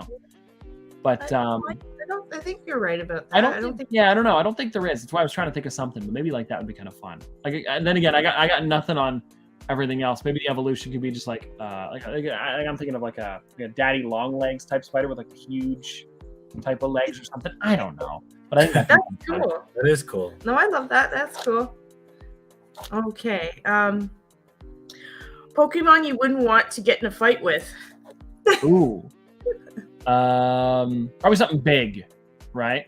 So maybe like a Vaporeon seems kind of scary. I don't know, but then again, there's so many bigger Pokemon than that. Like Aggron seems kind of scary. Anything rock type seems like it would hurt pretty hard. Onix? Yeah. Steel types too. Ugh, I don't know. I also said I think Manchop. Or is it Machamp when he gets bigger? Like he's got like the 4 arms and like boom, boom, boom, boom. Like he's one of my fastest Pokemon right now. Like he hits hard and he hits fast. Yeah, I agree. I would want to get in a fight with him. Okay. What anime universe would you want to be a part of? Ooh. I feel like My Hero would be kind of fun. Everybody's got their own quirk, you know? Yeah. Something. Oh, yeah. Like, because I feel like a lot of, like, sometimes it's just like there are normal people, and I guess there are people that are normal in My Hero, but I think to have your own quirk could be kind of fun, you know? I don't know what that would be. But what would your quirk be? Okay. What would my quirk? Yeah, I knew somebody, after I said it, I knew. I don't know, though. Maybe like, I don't. It's hard because there's so many people with so many quirks already. Like I'm trying not to take one from another one, but like maybe I have no clue. I honestly am blanking right now. Maybe something with like, because I know I can't remember their name, but it's the one. Oh, actually, it's right here. This guy. Hold on. This guy's pretty cool. I've always enjoyed this one. I can never pronounce his name. But I think this could be a really cool, like, type of quirk. Juzo? Juzo? Looks like Juzo. Oh, people are going to hate me for this. Honanuki, I believe it is. Juzo Honanuki, I think is how you pronounce it. Yeah, okay. But I think that'd be kind of cool. He's cool looking. Yeah, he's neat. He's got a cool suit, too. That's why I like him. Yeah. Oh, okay. Very cool. All right. Okay. Explain the color orange to a blind person. How would you explain how a Cheeto feels? I don't know. I'm sure. How a Cheeto feels. Like, because really, when it comes to orange, there's not many like. I guess there are orange things, but like I'm saying, like it's very like orange feels like a manufactured color, if that makes sense. Yeah. Where it's like, because like I guess oranges, of course, are orange, but apparently, no, am I wrong with this? Apparently, oranges are only that bright orange because of like something they put in them to make them super orange. They're normally like kind of like a yellowish green color. Or something like that. I might be completely wrong. I'm actually going to look this one up right now while I'm talking about it. He's very practical. He went with a practical answer. Some people say, like, we've asked other colors, like yellow. They're like, it feels warm, like a warm sun or whatever. Or I feel like it does work. You know? But you went very practical. No. They're super orange. I don't know what I was thinking of. Why are some oranges green? This is what I'm thinking of. Oh, okay. This is due to a chlorophyll produced on the peel of the orange citrus to protect itself from sunburn. So the reason it's green and yellow is like something to protect itself from not getting burned from the sun. I don't know. Oh, okay. That's still really has no impact on flavor, if you're wondering. So still you see a green one, you're fine. I like the first answer. Eat a Cheeto, or what a Cheeto feels. Yeah, that's what orange is. Okay. What was your experience like being on breakfast television? Oh, fun one. Did you guys get to see that on breakfast television? Yeah. No, you were at work. I was at home getting ready for school or whatever, and you were all of a sudden Sid 60 is like, and now we're gonna have Tristan. I'm sorry, I don't know what your last name is. I forget. But on, and I'm like, wait a minute, I've seen this guy a lot of times, and I took a picture and I sent it to Johnny, and he's like, yeah, that's Top Pops. I'm like, he's on breakfast television. But Sid 60 didn't seem to know very much about everything. Well, it's funny that you say that because I was talking to him slightly before because there was like about probably 3 or 4 minutes where like it wasn't on air. They were waiting for the commercial. And he was talking about Pokemon and he said Pokemon and then I corrected him on that and everybody in the background started laughing about it. Oh. I didn't mean for it to be like a big thing, but I thought I'd just like throw a little jab at him there. Yeah, that was really fun. I enjoyed that a lot. It was cool. And then they also, I was doing it because it was in partner with eBay Canada as well. We were doing a lot of stuff for the holidays and just like talking about collectibles in general. I think I also went on, I did go on, I don't know which radio shows, but there was a couple different ones that I had to like call in and do some stuff there too. So that was like my first ever, like, I guess you could say TV appearance. It was pretty neat. Yeah. Were you nervous at all? Oh, definitely. Yes. Buckets. I could see it. Not that it was bad or anything. It's just that when when I see you do your videos like on YouTube, you're more like easygoing and flowing. Here, it was like more structured and very like. Yes. And there's also a thing too where like you're not allowed to like, because on YouTube we kind of go back and forth a lot and we cut each other off and stuff like that, like if it's my friends and I. So when you're on there, you really can't, like you gotta be like, you gotta make sure they're done talking, wait a second, then start talking. And so I was having a little bit of trouble with that. So I'm like, really just like, don't say anything. Okay, now you can say something. So it's just like one of those things you gotta watch for. Yeah. You definitely did really good, but they definitely didn't understand the whole collecting. Well, it's funny because I believe I was on there to kind of like talk about collecting and like why collecting is so cool. So it was almost like they were supposed to not know much about it, so I could explain it to them in a way. Right. So Okay. You know, like the audience and viewers and stuff, which was neat. Yeah, that was very cool. Anyway, sorry. Go ahead. We have questions in the chat. Simon, go ahead. So, one recent question here from two boys. What are 3 things on your bucket list? Ooh, my bucket list. Eric, could you? Let me see here. I think one of them is going to Japan. I think that'd be a really fun one. I've always wanted to go to Japan. I think that'd be really cool, especially and not even just because like I know a lot of people say like, oh, everybody wants to go to Japan because of like whatever. Like people think it's like anime in Japan, and I don't think it's that. And I think I understand that it is just like another city, but I do think there is still a lot of cool stuff there that we don't have in America, and I think it would just be really cool to see like the opposite side of the world, kind of in a way, and like what it's like over there, and maybe even they have like some cool collectibles I could do some videos on and stuff like that. I think that could be neat. Another one that I've wanted to do is I don't know. You know, it's one that I've been thinking of, and it's a crazy idea, but I guess if we're talking about bucket list stuff, I think it'd be really neat. Is I don't know if you guys remember a while ago, they did pop around the world like figures, you know, like the Canada one you see probably is a lot here, like these guys. I've always wanted to do it where there are 12 of these in the set. I wanted to make a video where I go to all 12 of the see, it's crazy. Where I go to all 12 of the countries and I like show them off there. Like here we are in front of the Taj Mahal and here's the Priya figure. Like I think that would be such a sick video. It sounds like more of a Mr. Beast type video, really, rather than anything. But I do think it would be really fun to do something like that. And my friend and I even planned it out for a little while, like to see if it was even possible. And it is super expensive. It would be months of traveling. I would not want to do it. But I do think eventually that could be really fun. Or even if I like break it up or something, I don't know. But the problem is that there's 12 of them. And like the easy one is Canada. I can do it in front of Niagara Falls or something. But to do the rest of them, it's a hassle. You got to go to Mexico, Brazil, Norway, Russia. Like it's a lot. It's a lot of places. Not a lot of time. You could still do this. I know. But I would love to do something like that for a video. But it would be crazy. It would be too much. Okay. And what about the third? The third one. Ooh. You know what? To be in some sort of like large production movie, I think would be really fun. I don't know whether that be a Star Wars thing or some sort of like background in Marvel or something. I don't care where it is or if I'm a main character. Just like if you see me on screen for a second, I think that'd be kind of fun. That would be cool. I love that. Just want to say hi to Pop McFly. Welcome, my friend. Hey there. Okay. Why did you recently get rid of your intro and outro? Funny that people notice that, because I really, honestly, I can see through YouTube where people skip over stuff, and it's always the intro. So I just removed it, and people stopped watching at the outro. So I removed it because I figure if nobody's watching this part, why bother even putting it in the video? Because I know if you're watching, my outro, or like for a lot of people, they know it's about 5 seconds. So you just press the arrow key really quickly to get past it. And then it shows that it drops and then goes back up again. So I'm like, well, nobody's watching this. So why bother put it? So I figured it was like a cool way to kind of like just get into the video. Instead of saying like, hi guys, Top Pops here. It's just like, today, this is what we're doing. And then you just do it. You're like 5 seconds into the video and you're already at Hot Topic.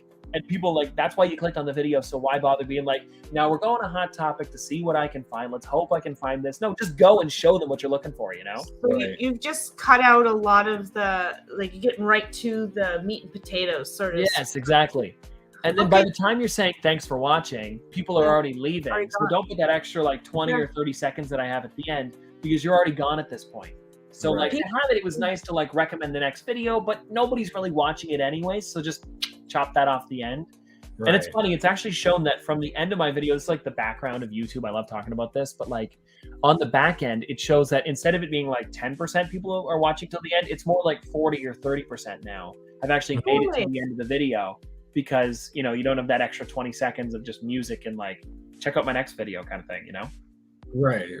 People's attention spans are very, very short nowadays, like in my opinion. But I see, like, if I'm going to work on my channel, and because I really like the intros and outros of people's things, because it's them, it's their like something unique about them. But if people aren't watching, then you don't need it. So I guess it's kind of bittersweet hearing that, because again, we like your intro and outro, but then I throw it in every once in a while, and I still do like the transitions in between the videos. Like I'll have my Batman every once in a while. Yeah, okay. Besides that, it's like anything any longer than that, I think people like tend to skip through, especially when you like say a sponsored video or you're talking about a company. I've noticed that a lot of people will like cut through those, so I try to make those as quick as possible too. While still them getting a good portion of the video. But not to just like ramble on for 3 minutes, because nobody wants to see that either. So that kind of thing, you got to kind of like, it's weird because I like the way I do the videos is kind of like based off of how people watch them. So if I'm noticing people are watching less here, let's just shorten that or remove it completely, you know? So. Yeah, no, that's a really good tip, guys. So anybody who's got a YouTube channel, less is more, it sounds like. It is. It's true. Yeah. Alrighty. Okay, so how was Disneyland? Oh, it was great. It's funny, I had gone back in August when I was there, but then it was only for a day. So this time was like my entire family going. We went for like the entire week, and it was super fun. It was a lot of stuff that I hadn't seen before, because there's two parks there, right? There's Disneyland and then there's California Adventure. And I'd gone to Disneyland more recently, but California Adventure I hadn't gone to in like probably about 4 years. And there was like a bunch of new stuff. So they updated, they have now Pixar Pier there, which is really cool with a bunch of new rides. And then there's also, what's the other one? It's Avengers Campus, like the totally new section of like all like Marvel stuff. It was really cool to try out and like go on the rides and that. I especially like when there's like new, like, because that's like kind of like the main vacation that my family does, is we like to go to Disney. And there was for a while there where we were going like not so often, but it was like, I think one time we went twice in a year, and it was almost the exact same stuff the second time. So it's nice to like wait a while, go way later, and then just like get to experience all of these new things that you haven't seen before. Yeah, that's absolutely cool. Yeah. Okay, so what was your favorite food there? Oh, I posted it on my Instagram. It was the macaroni. I think it was called the Maconeroni, where it was like it came in a cone. You got it out of the Cozy Cone Motel in the Cars Land, and it had like it was full of macaroni. It was almost like the outside of like a pig in a blanket, you know, that kind of thing. And then they put bacon on top. It was really good. I don't know, everything there for sure. But in a cone though, like an ice cream cone? Well, no, it was a cone in the shape of almost like bread. It was like a breaded cone. Bread. Okay, now yeah. Like the outside of a corn dog, but kind of like a corn dog, but in a spiral into a little cone. It was neat. Yeah. Oh, okay, cool. I just want to go for that. That's great. I heard a lot of people who have annual passes do go for just like that kind of like cozy cone area, because they've got a lot of like random foods that you can't find anywhere else. Right. That's amazing.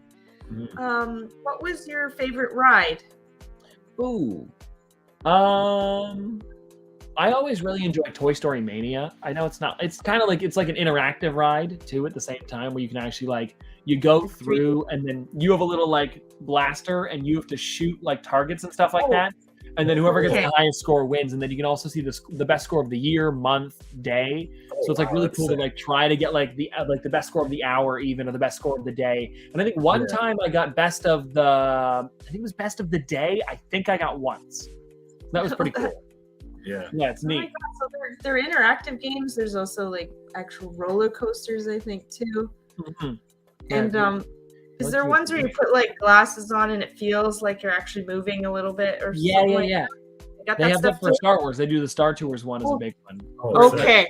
Even the ride changes too. So like you could go to it, you could be on a completely different ride the second time you go on, because of how many different options there are. So like at the beginning there's one place, then you'll meet like, you know, Yoda, or I'm trying to think of another one here, like Rey is in it. I think Finn's in it as well. And then you go to another planet, and then you like crash into a bunch of things. It's really cool. Yeah. Oh my god, that is amazing. I love that. Okay, so I definitely want to go to Disneyland for sure. Do you have any interesting stories about your trip? I don't know if I do. I'm trying to think. Like, it was just like really fun in general to go like to Disney. Actually, I didn't just go to Disney. I actually do have one interesting story. Can't upload the videos yet, but I went to Funko Hollywood, and we did some fun stuff there as well. Like my mom and I drove about an hour out just to go to Funko Hollywood, and so we went there. Is that the Funko Museum in LA? Kind of, yeah. Like, it's a store, and then they also have like giant like figures in there and photo ops and stuff like that. It's made by Funko, but it's like a huge store that you can go to and check out all the figures and that. They have exclusives and stuff like, just it's like a giant pop store. It's amazing in there. So I filmed 2 videos and those will be coming out later this month.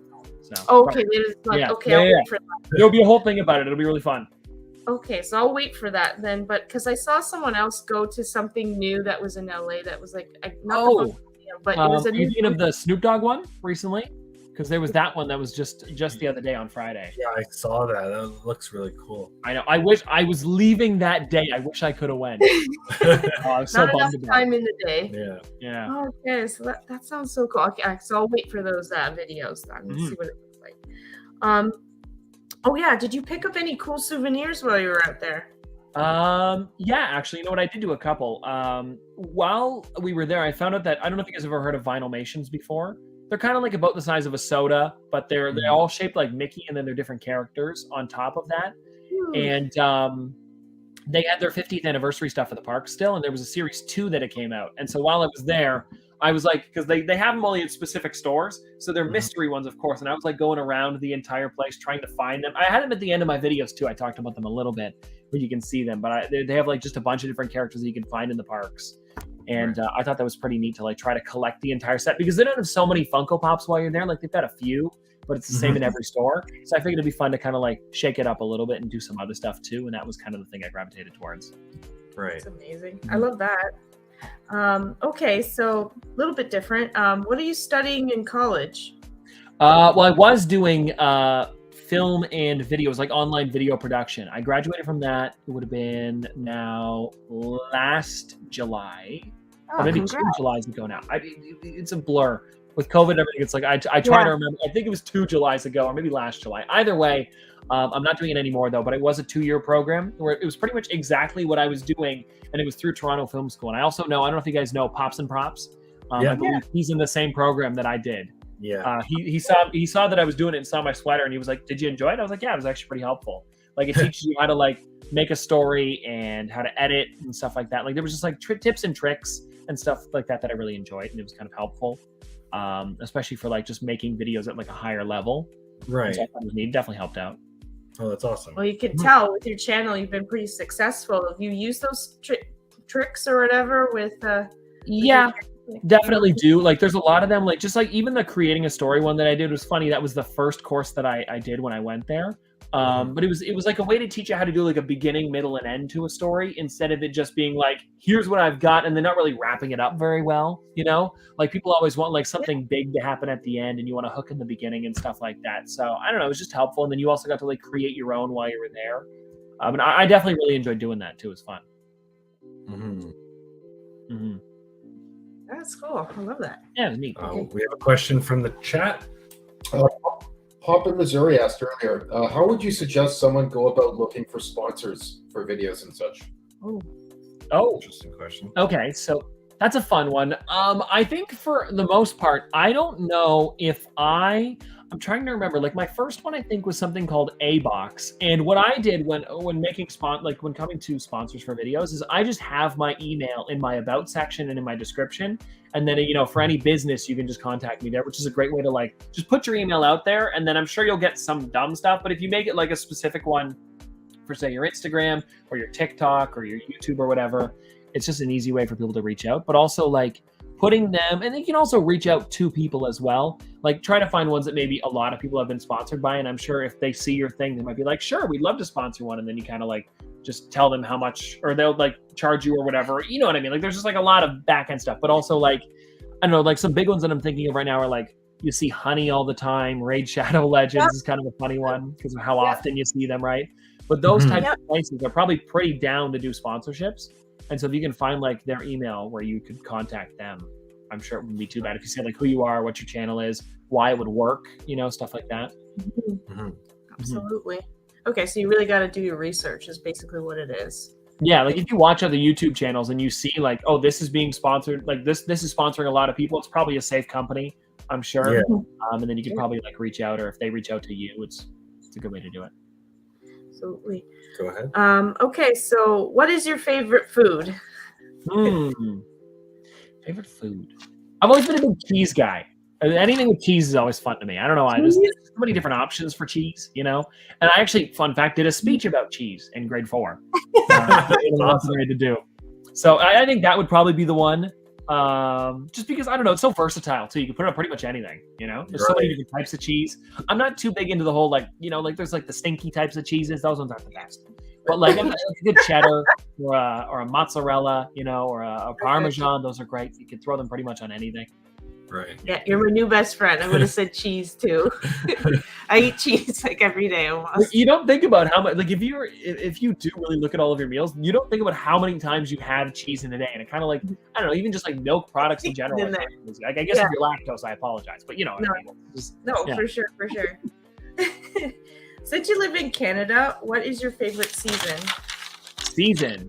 I'm a big fall guy because I feel like in Canada we get every season. It gets super hot in the summer, really cold in the winter. But fall and spring are like my top two, where you can just kind of like wear a hoodie, you know? Yeah. You get to wear track pants pretty much every day, that kind of thing. I don't know. I like that kind of weather where it's like not too hot, not too cold, kind of somewhere in the middle. You know? That's our thing too, right? Because I hate when it's way too hot in the summer, and when it's too cold, you don't want to do anything. Yeah. Exactly. Yeah. Okay, if you turned into an animal, how would your family and friends know it was you? Oh, that's a weird one. If I could turn into an animal, how would my family or friends know it's me? First, what animal would it be? Which animal would it be? I first. don't know. Like, I guess if I could pick like an animal that maybe I really enjoyed or something like that, or like I've talked about in the past. So like a platypus or a capybara would be kind of funny. Because like that's just something that my brother and I have joked about. So like maybe they would know. I'm not sure. But probably those two. I don't know. Okay. Like platypus. Those are cute too. Okay. You get 3 wishes from a genie. What are you asking for? 3 wishes. I don't know. Like I guess I could go fun. I'm trying to think of do I go practical or do I go fun with this? This is kind of like whatever you want. Okay, sure. Maybe to be able to travel wherever I want as quick as I want. That could be a fun one. Is that too much? Is that too much of a wish? Can I wish for that? No, you can make your video then of all the That's what I was thinking. Oh like it'd be so much easier if it was just like that and I could go wherever I wanted. Like, this would be perfect. And if I was the only one that could do it, it would still be cool. You know what I mean? Like if I was the only one that could travel like to Tokyo that quickly, it'd be like, oh, this is cool. Very cool. Okay, so you want a patent for it too. Yeah, that'd be great. Maybe my second wish would be so nobody else could have that wish. That'd be a good one. And then I'm trying to think of one more. Maybe something like I don't know. Maybe something to go with Funko. I'll go kind of Funko related here, like unlimited figures. So that way I can make whatever content I want. It can be an expensive one, it could be a cheap one. Whatever Funko's created, I have access to, so I can make like whatever video I want, or a museum kind of thing, you know. So it doesn't. So if it's rare, you can have it. If it's financially expensive, it's fine, or whatever. You can have it. Is what you're saying? Like anything? Yeah. So like whatever. If there's a $10,000 figure, or $100,000 figure that I need for the video, I can just like it's right there and I can grab it. You know. Those are good wishes. I gotta say. But we have a comment from Eric. Okay. A comment or a question? A nice comment. Oh, a comment towards Top Pops. Okay. Oh. We appreciate all your hard work and enjoyment you bring to your videos and opening our eyes even wider for the world of Funko. Wow. Hey, thank you. No, that's great. That's literally all I try to do when it comes to videos. So like, it's awesome to hear people say that. I always love hearing nice comments. The negative ones, they can go the other way, but the positive ones are always great. I like hearing those. So thanks for that. Cool. Right. So, just a side note. So you I'm pretty sure you get a lot of positive, but you get negative comments as well. Oh, lots. Yeah, especially with like it's not so bad when people find your videos and this is the reason that they wanted to watch. If they type in Funko and they see my video pop up, they kind of know what they're getting themselves into. But now more recently with me doing shorts on YouTube, as well as like if a video gets pushed to people that don't normally watch them, it's definitely a different audience, and it's not sometimes they're not the nicest, but I do take a positive spin on it. And I'll say if I get a negative comment, it's usually somebody that doesn't normally watch the videos. So it's almost like being recommended to people that are maybe new to Funko or stuff like that. So it really, like, with every negative comment, you might be getting, say, 10 new people that really enjoyed the video or something like that. Oh, okay. That's very good. Yeah, it's a good way to think about it. Yeah, especially with the shorts, people just being able to swipe through them so quickly. Like, sure, like you're getting a lot of good views, but there's also a lot of negative comments coming with that. But, you know, it is what it is. Yeah, what it is. There's a saying for that. It's you win some, you lose some. I don't know, whatever. You know what I mean? Yeah, win some, lose some. But do you find you're shaping your content on what your feedback is from your audience, or do you just go with what you particularly like? I think it's a little bit of both. Like, there are definitely videos, like, for example, I put out a poll today saying, like, what video did people want to see tomorrow? And then I'll be filming it after this. Like, instead of it just being like, no, this is what I want to do. Because actually, funny enough, the poll went the opposite direction of what I wanted to do. It was either going to be, I've been doing this one called number, like I do every number and like whatever they've made for each number. So I did that one. We're doing number 3s tomorrow. Or it was going to be trying to beat the world record again, which is 11 at the moment for stacking figures. And I had an idea in my head on how to do it, but I guess people want to see the number 3. So it's easier on me. I don't have to try to like destroy all my figures, stacking them up. So yeah, I don't know. It depends for sure on like if I'm like, just like I really want to do this and I'm super passionate about it. But if people want to see it, I'll do it, you know?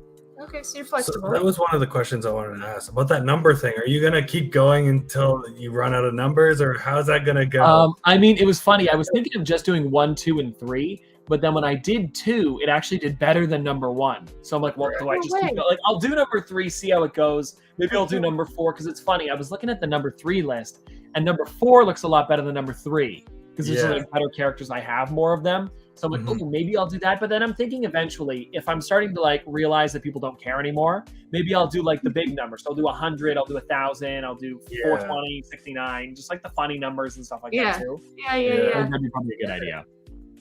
That's really cool. Okay, if you could time travel to any place on time, where would you go? Ooh. Past or present, future? You know? Probably the future, I feel like, because we know what happened in the past. And it's like, you know, it's happened. We've heard about it before. But the future, we have no clue, right? Like, it could be anything.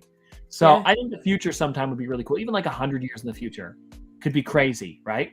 Because the way the world is right now, with like so many things happening at once, I think it could be really cool to see what it is in 100 years. So it's not like so far like in advance. It's like, oh, I don't like, this is all new, but it could be like just to see like things that we have in our lifetime and how they've evolved to where they are then in 100 years could be really neat. Right. That's very cool. If you had a superpower, what would it be? Speed, super speed. I've always thought of that one because I'm very similar to the teleporting. I guess I could say teleportation, but I think super speed is better. You know, you're faster about things instead of just being able to move wherever I want. It's kind of like everything in one. Yeah. So I got you for sure. Okay, which is worse, mix matching socks or having a song you just like stuck in your head? Oh, probably the song. Because the mismatching socks, you don't notice them too much. As long as the socks have the same feel to them, if that makes sense. Like if one of them is a little bit tighter than the other or something like that, I would hate it. But, I think as long as they feel all right, they're okay. But the song, it can get rather annoying, especially if you're like thinking about it all the time, you know? The socks. You could get used to. Okay. What cons have you been able to go to? Oh, have I been able to go to? This year, I think I did, last year, I guess now, was the most I'd done in a year. I was hoping to also go to like a few others, but had to miss out on them. So we went to San Diego. We went to San Diego and, Niagara Falls Comic-Con's a big one. I like going to that one. It's a local one. And then also New York, I think were the 3 that we ended up going to. Lucky. Yeah, those are fun. I would love to go to the New York one. The New York one's great. And it's pretty much the same size or very similar to the one in San Diego, just like a little bit more compact, which I really enjoy because a lot of the San Diego stuff's outside. which is nice because you can kind of like walk around out there too. And they have a whole street with like other stuff too, with like food and that too. But I definitely really enjoy New York because you're also in the city, right? So, right. I would have really liked if they did it outside a little bit more than just that, because we went to the Fan Expo. Oh, the Fan Expo, the Toronto one, and it was really cool. It was my very first one, but it was very overwhelming for me. It's thousands and thousands of people. Yes. You know, it's just like, well, more than thousands, maybe hundreds of thousands. It's just really a lot of people packed into one spot, you know. But you get to see all the people dressed up, and like I'm thinking next time I go again, I'm gonna dress up and like join the crowd, you know. I thought it was really cool. People go all out too with their costumes, you know. I'm sure people work all year on those, right? Like that's their thing, is to go to the convention, show off whatever they've got, and I'm sure they've been doing it for years and years working on those. It's really cool to see like the dedication that goes into them a lot of the time. Yeah, and I saw lots of people lining up for pictures with strangers with cool costumes and stuff. Yeah, it was quite an experience. That's why I thought I'd ask about the cons you went to. So the ones in the States are just as cool. Oh yeah, well, Fan Expo Canada is, I believe, the third largest in North America, right behind the two. So it's like it's still a huge convention, right? Like it is one of the biggest. So top 3 to go to for sure. Okay, very cool. Something special or a talent about yourself nobody knows. I guess it's kind of fun. I for about I want to say 6 or 7 years I played the piano. I'm not great anymore. I also wasn't great when I played, but I do pretty okay, and I can definitely pick up a couple songs. Like I tried for the longest time doing the Up one, you know, the theme song from Up. That was always a fun one. Okay, yeah. But yeah, no, I think definitely playing the piano is one of those things that I don't talk about too much, but I did it for a long time. Why'd you quit? I don't know. It was one of those things where it's like I just got kind of busy, and then it was every Monday I'd have to go to do my piano lessons, and I don't know. I never really kept up with it. I still have a piano. I can play on it whenever I want, but the lessons I can pass on. Not your thing anymore. Okay, so I'm going to skip this question. It was something on your bucket list you must do before you pass on, like die. But I think he already, Eric kind of already covered that for me. For sure. Okay, so favorite subject in high school and also subject you disliked. Favorite subject, probably. Oh, I had funny enough. This isn't at every school, but I had a film class that I really enjoyed. Like it would literally be just like, shout out to my teacher actually. Anyways, he was really cool though. But we also it was all like film and television and stuff like that. Then I also there was 2 that were technically in the same room, but they were separated by like like a wall of computers. And so I had a photo editing class and a film class in the same room. So I would just go like one to the next, like literally in the same room. Like so it was really cool. That's probably my favorite. Then my least favorite, I'm not great at math. Math was my lowest mark out of everything. Literally everything. Math was my lowest mark. So I just never really enjoyed that. There were some things that I got and some things I didn't. And then for the ones that I didn't, it would really bring me down a little bit, you know, on the low end. So that one was definitely not my favorite. No, I got you. It sounds like you really enjoyed media arts in high school and in college. Like it seems to be a definitely, yeah. I carried all the way through, like because I've been doing YouTube since I was in grade 8, so I would have been like maybe 13. Oh yeah, that's right.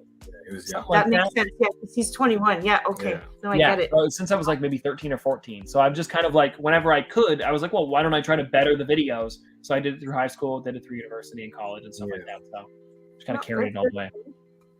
Okay, favorite present you received at Christmas? You know what? I'm trying to think. Favorite present I received at Christmas? I don't know. I mean, I had a bunch of them in the videos this year. I'm trying to think. Why am I blanking on this? My parents got me a trash can, which was great.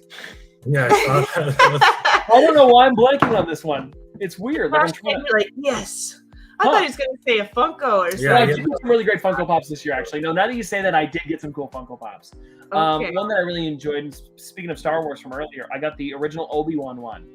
For Christmas. That was really cool. It was the black box instead of the blue box, but still the exact same character, so who cares, really? But that was a really cool one. I like that one a lot. Yeah, she wrapped it so uniquely, like. Yeah, they were all. Oh, I forget you watched the video. Yeah, it was all. It was fun to kind of break them off and go through them. And she's like, do that at the end because nobody's going to want to sit around for you opening them up on camera. So I'm like, all right, I'm cracking them off one by one. That's really cool. Yeah. Okay, I have to go back and watch that one. I missed that. New Year's resolution. I don't know if I really had one this year, I'm going to be honest. Okay. But I don't know. I guess something. Yeah, I don't know. Did you guys have one? Because I kind of like just totally missed. I feel like New Year's wasn't that huge this year for our family anyway. So I kind of just blew past that. I really have to think of something, but I'm not going big on New Year's resolutions. Small, easy tasks that can. That's a good idea. Something that you can definitely check off a box pretty quickly and then keep going from there, kind of thing. That's always good. For sure. But Christmas seemed to have gone really fast this year, and then New Year's was here, and now it's like back to school or back to work. So I haven't even had a thought. That's why I asked: do people even do New Year's resolutions anymore? Right? I feel like I saw a commercial about New Year's resolutions and something about it was like one of those gym memberships, and it's like we have it till the 12th, and it was someone like whatever. And I was like, oh yeah, I just know they always like to really throw them out there. Whatever gym it is, maybe it was Planet Fitness or something. I don't know. Right. Yeah, no, I got you. Worst flavored chip ever made. I don't know if you can count it as the worst. I'm just not a big hot flavored guy, like spicy, And recently we got the Hot Ones Pringles. I don't know if you've seen those ones. They sell them at Walmart now. I'll be looking. Yeah, it was Los Calientes. Not that I don't like it. Like the taste of it was good, but the spice was just so much that it lingers for a long time. And it was like just a little too much. You know what I mean? Like I get it because it is Hot Ones. They're going to be making them hot. But definitely a little too much for me anyways. So I saw on your Instagram that in your story that you said you would get a tattoo when you hit a certain number of subscribers. Would you go through that? Yeah, I think I would do it. I've never got one before, but I figured if I'm gonna get one, because I've always not been against it, but I've always just been like, I don't know what I would get. So I figure why not like let everybody else choose if I get a milestone. And so we're gonna do it if I can hit 1 million by the end of 2023. I said I would get a tattoo of whatever Funko Pop everybody wanted. So I'll put together the top 10 or something like that and let people vote on it. And I'm going to get that. We'll see how this goes. I've also been checking, and if it keeps going the way it is at the moment with subscribers, it will happen by the end of the year, which makes me want to kind of slow down a little bit. But if it does happen, which would be crazy because it is double the amount that I have right now. If it does end up happening, we will do it, of course. I think it'd be a great video. But I am a little nervous about it, but I will definitely do it. That's for sure. Where would you put it? I was thinking somewhere it's not so obvious, like maybe on my thigh. I feel like when a lot of YouTubers get tattoos, that's where they put them because it's always covered by pants, shorts, doesn't matter. Right. So I think it's probably there. I think it'd be the easiest to, and I also think it's not as painful to get it there. I know there's some. Less painful. I was gonna say that would be a good one. So maybe that, and I don't know what character it would be. I'll let people pick. But the worst part is after I tweeted that, a lot of people were putting awful figures, Hanky the Christmas Pooh, and I'm like, that's okay. We can pass on that one. I'm just thinking Marty McFly and the DeLorean would be cool or something. That would be cool. Hanky. Anybody but Hanky. Okay, that'd be horrible. No Christmas, Christmas Pooh or whatever. No, not the special gift that comes from you. I'm okay. That's all right. No, that was a good. So I was gonna ask that question, but you took it, so that's okay. Okay. Funko Pop you've seen and asked, why did they create this? Oh, actually, funny that you say that because I did a video about this recently. That was a weirdest Funko Pops. Why did they make these? And the one for sure is definitely Hello Kitty as Naruto. The Hello Kitty as other characters just seems so weird to me. And I get it; they're both kind of they're both Japanese. They're both kind of anime, so it's just a fun little mashup. But it is so random, and I've got the Hello Kitty as Naruto up there just because I was this is such a weird character. People are gonna forget about this being a thing. Kind of like when they did Domo as a bunch of different characters too. They did the Ghostbusters ones. They did DC. I think it's funny when they do the mashups, but then also make Funko Pops out of those mashups. It's like a thing on top of a thing on top of a thing. It's kind of weird. Yeah. Do you like the Looney Tunes Scooby-Doo mashup that they just did? They're okay. I really enjoy Scooby-Doo, but I just wish that the first time we got the Mystery Machine was with Fred inside of it and not Bugs Bunny, because like we have the Dorb version, which I've been like, okay, so they'll maybe make a pop one in the future, and then I see these huge gray ears sticking out of the top, and I'm like, well, that's not Fred. But I do like what they're doing though, because it is Warner Brothers' 100th anniversary. It makes sense, like to kind of like do a bunch of mashups. But I just wish that eventually they would do a Fred one too. Right. Yeah, for sure. No, I definitely don't like those the Hello Kitty and the Naruto. They're okay. I'm not a big fan either. Okay. I'm not a big fan of Hello Kitty. I'm a big fan of Naruto, so it doesn't. I won't get it because of that. I have the Hello Kitty and Friends. Yeah, but those are cute. You know, those work. Like the original ones too, and then the other one that I was thinking too is they did the ones for the Team USA. Yeah, those are fun. Those are fun. Those are cute, right? They're like what was them like kind of like wearing onesies or something like that. Yeah, they're cute. Those are fun. But yeah, the mashup one was not so good. Mm-hmm. We have 2 more questions for you. Oh, wait, sorry, one there. Oh, sorry. Biggest fears. Ooh, never really been a fan of the dark. I know it's a weird one, but I don't know why. When I was younger, I used to always think that. Have you ever seen the live action Scooby-Doo movies? You know those ones? But there was the second one where they went to like some island, and there was these giant red big things in those movies. I don't know what they were called, but I don't know. There was something weird about those, and I always used to think that they would get me in the dark because I watched the movie probably late at night one time when I was younger. That one always really got to me. And another one too that's a fear is ticks. I've always hated ticks. I've been scared of them. Because, behind our house used to be a field. And so there was always be like, watch out for ticks. And then you hear about people getting like Lyme disease. And I'm like, oh, I would, every time I'd come inside, there'd always be a quick brush down and a check just in case. No, that makes sense. Like Avril Lavigne, she's a singer, you probably know. She actually, she suffered from a tick bite and got Lyme disease. And it's like, screwed up her life. Like that's what I mean. Like it's just been one of those things. It's like also it's one of those like it's not like quicksand where it's never going to happen. It's like it could happen. It's in my backyard, right? So it's like you gotta be careful. But that was definitely one of those. Those are realistic. Well, the second one's realistic. No, the first one not so realistic. I guess dark is realistic, but the monsters popping out of them not so much. But that's okay. That happened as a kid. It just stuck with you. Yeah, sharks for you. Yeah, sharks for me. I hate sharks, but I watched Jaws as a kid, so it kind of stuck with me. I'm scarred for life. Very similar. Right? So our second last question is, do you have anything up and coming that you want to promote and talk about? Promote yourself.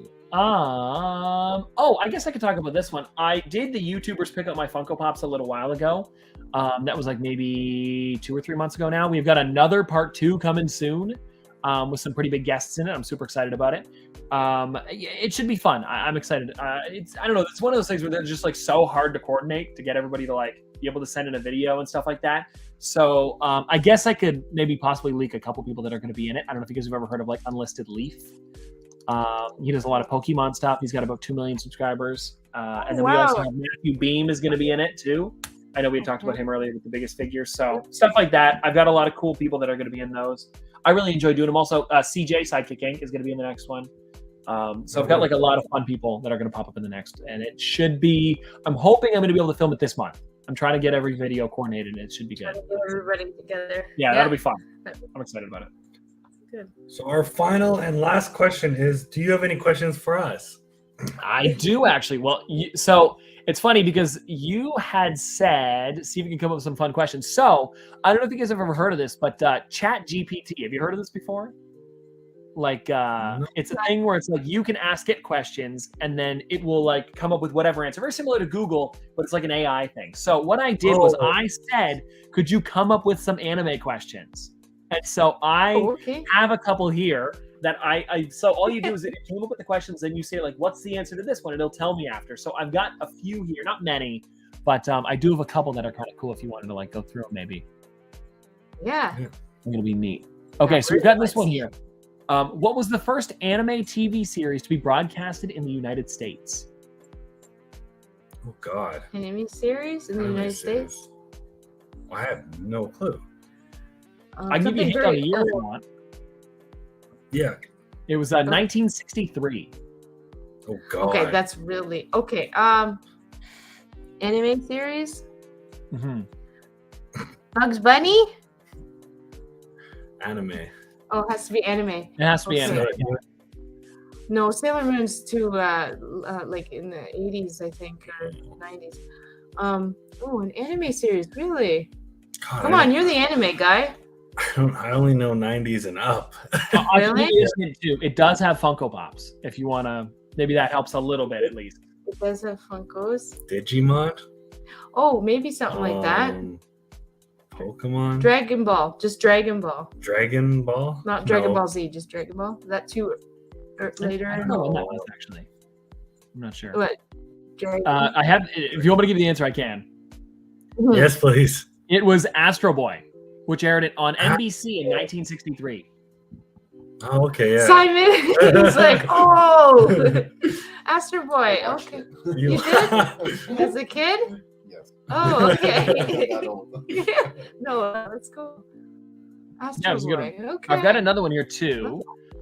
This question, so by the way, all of the questions that I'm giving you here, I did not come up with. I asked it to give me anime questions. Then it told me the answers after when you ask it. So it's kind of fun. But this one here is, what is the name of the popular anime movie that tells the story of a young girl who is transported to a magical world where she must fight to save her friends and defeat the evil witch who has taken over the kingdom? Inuyasha. No, it's not. No? It Sailor says Moon. It's anime movie. I'll tell you that. Anime movie. Oh, yeah. So it's not Sailor Moon. You know, it's funny. I threw that one to my brother too, and I'm pretty sure he said Inuyasha as well. So maybe they're very similar. I haven't Sounds seen like Inuyasha. Inuyasha. Yeah. Yeah, there's one other there's one other one that makes sense for the movie part, animated movie. All right, say it again so I can get it back. I know it's a lot to read. They gave me it's like this massive paragraph. I'm trying to okay. What is the name of the popular anime movie that tells the story of a young girl who is transported to a magical world where she must fight to save her friends and defeat the evil witch who has taken over the kingdom? Isn't that Wizard of Oz? It sounds like Wizard of Oz. That's what I'm thinking. I know it's not, but it just sounds like. God, what is that movie? Dang. Come on, anime, buddy. I have Superwoman? no clue. If you don't know, I can tell you. It's fine. Yeah, go ahead. Okay, it was Spirited Away. It was what? Say it again. Spirited Away. Spirited Away? Never heard that before. Simon? No. No. It's I forget who made the movie. It was one where it's they make a bunch of different ones. There's also not the what's the one? I can't remember the name of it. It's a castle that floats around. Shoot, I can't think of it. Anyways, there was a couple different ones. Not all of the questions. I'm going to be honest. That was one of the better ones. Not all of the questions are great on here. It's a lot of like, what is the name of, and then they just kind of like try to describe the show. But there was another one that I had here, which is a simple question, but it gave a really fun answer at the end. So I thought I would ask you guys. What does the word anime mean in Japanese? Oh God. What does? Just kidding. Alexa. Come on, you guys. I actually don't know. That's interesting. Well, I'm somewhat of an anime. Tell me. Sure. So the word anime is short for the word animation, and it refers to animated TV shows and movies that are produced in Japan. But here's the kind of interesting part. In Japan, the word anime is used to describe all animated content, regardless of whether it was produced there. However, in the rest of the world, the term anime is typically used for specifically used to specifically refer to animated content that is produced in Japan. So we call like just whatever's made in Japan anime, but they call everything anime there. Which is kind of okay. So ours is a subsection. Yeah, just one little. Yeah, and theirs is just whatever. Because anime means animation in Japanese. I love that. Okay. That was neat. That's cool. That's cool. Now we know. Yeah, so that's all I had for questions. I just thought that'd be kind of fun to throw those in. No, that was great. That was great. Yeah. I enjoyed that. Thank you, chat, for being here, and thank you, Pops, for being on our show. Oh, yes, hey, thank you so much. That was really cool. Yeah. I had a lot of fun. This has been another episode of the Funko Friends podcast, and love you guys all. Yeah. Peace. Take care. See you next time, guys. On the next episode. Bye. Take care. Sweet. There we go.